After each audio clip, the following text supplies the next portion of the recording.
Now here's another revelation, because again, I always look at where we were, where we are, and for me it's easy. I can say this is where we're going to be. Now for 6,000 years, we've been marketing. And we've been doing it pretty much the same way with this kind of a push sort of a technology. 6,000 years ago, we were out in the desert, we stood up on a big giant rock, we cupped our hands and we said, buy our goats. And then we started talking about the features and benefits of buying one of my goats. Keeps you warm at night, gives you cheese, you could milk it, they purr, I don't know. You can shave them and make a coat out of them. And then when that marketing message failed to sell goats from the rock, what did we do?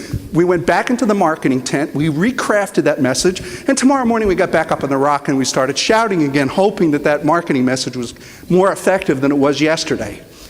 Or you went and you killed the competition. But every form of communication that we've ever invented, first we invented it for communicating, secondly, us marketers turned it into a marketing tool.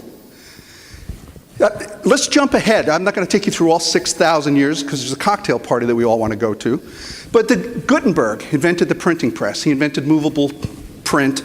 He was a big deal, and he did that so that he can reproduce the biggest selling book at the time, not the social media Bible, but the Holy Bible.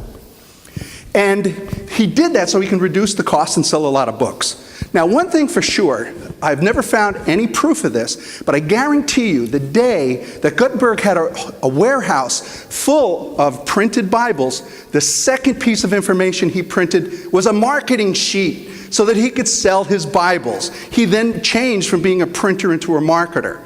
And that's what you guys are. If you're going to be competitive, you're not just car dealers. You have to be expert marketing people because the competition is brutal. So I just want you to keep in mind, somebody invents something called Pinterest.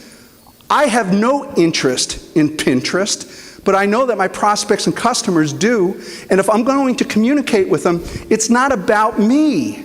It's about being where my customers and prospects are. So I participate in it. And when Instagram came out, I was lukewarm on it, but I use it because that's where my customers and prospects are.